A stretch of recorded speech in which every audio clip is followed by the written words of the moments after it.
fish, hermit crabs, turtles, and shrimp. The UTRGV Marine Science Summer Camp offered children a close-up look at marine life along South Padre Island. The two-day camp started with a ride on the RV Ridley.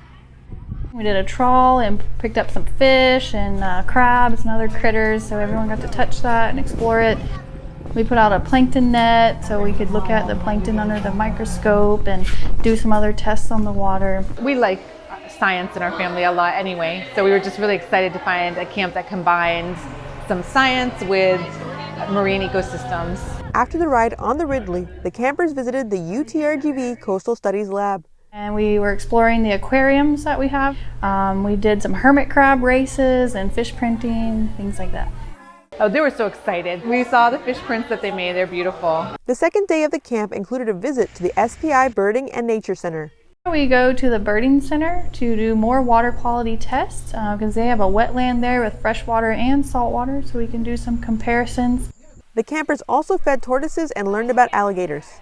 We hope that they connect to the environment and learn to love the aquatic animals and the wildlife that's in the area, and just learn to be better environmental stewards and pick up after themselves and be good examples for others. The camp ended with a visit to Sea Turtle Inc. UTRGV is hosting more marine science camps and other types of camps throughout the summer. Visit utrgv.edu/camps for more information.